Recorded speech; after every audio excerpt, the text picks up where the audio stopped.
সংযুক্ত কিষাণ মোর্চা ত্রিপুরা কমিটি যেটা আমাদের আছে তার পক্ষ থেকে আজকের এই সংবাদ সম্মেলন।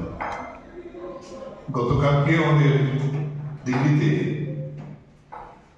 একটি অনলাইনে আমাদের সর্বশেষ প্রস্তুতি নিয়ে মিটিং হয়েছে। সেখান থেকে বলেছে সেই মিটিংয়ের বিষয়বস্তু দিয়ে ইমিডিয়েটলি যাতে প্রত্যেকটা রাজ্যে সাংবাদিকদের ডেকে কথা বলা হয় আর কি। আমরা ইতিমধ্যে জেনেছেন যে আমাদের দেশের যে ঐতিহাসিক কৃষক আন্দোলন 2020 26শে নভেম্বর পার্লামেন্ট মার্চের মধ্য দিয়ে শুরু হয়েছিল। সেই 26শে মার্চই দেশের কেন্দ্রীয় ট্রেড ইউনিয়নগুলো সারা দেশে শ্রমিক ধর্মঘট ডেকেছিল। এখন তার 5 বছর পূর্তি হয়েছে, কিন্তু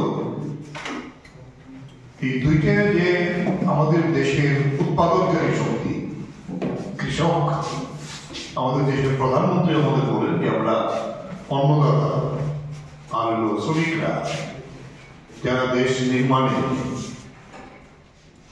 খাদ্যের পরে যে বিষয়ে যোগান দেয় সেটা হল শ্রমিক শ্রেণী করে।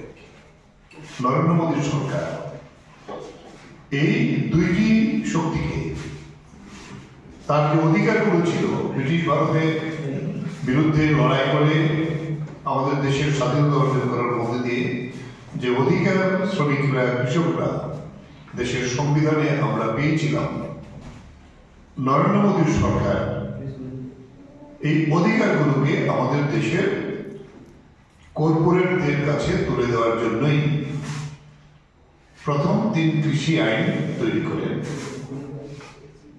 যেটা আমরা দেখেছিলাম আমাদের জমি এবং আমাদের ফসলের যে অধিকার এটাকে কেড়ে নেওয়ার জন্য।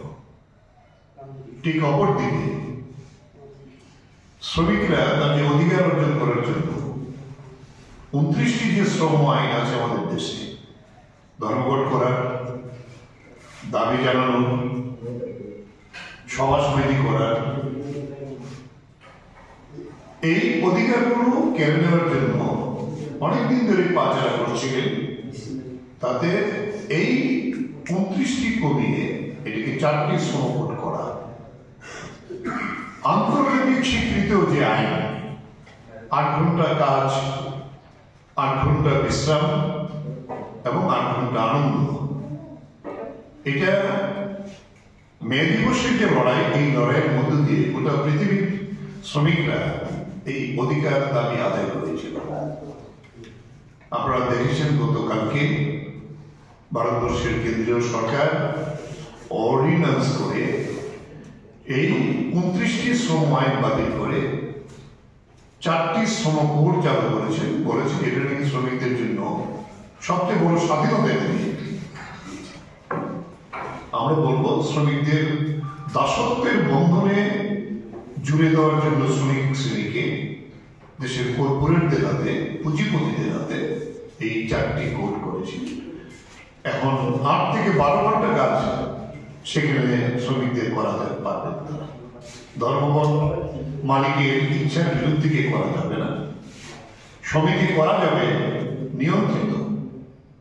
ব্রিটিশরা যে সাহস পায়নি বা আমাদের দেশে, আজকে নরেন্দ্র মোদীর সরকার দেশের পুঁজিপতিদের সাথে এই সংযুক্ত কিষাণ মোর্চা 26শে জানুয়ারি যে দাবিগুলিকে নিয়ে আমরা কৃষকরা 500টি কৃষক সংগঠন আমরা লড়াই শুরু করেছিলাম। তার মূল বক্তব্য ছিল ফসলের ন্যূনতম মূল্য, যেটা 2014 সালে নরেন্দ্র মোদী ক্ষমতায় আসার আগে ওয়াদা করেছিলেন, প্রতিশ্রুতি দিয়েছিলেন, আমি আসলে উৎপাদন খরচের 1.5 গুণ দাম আমি দেব।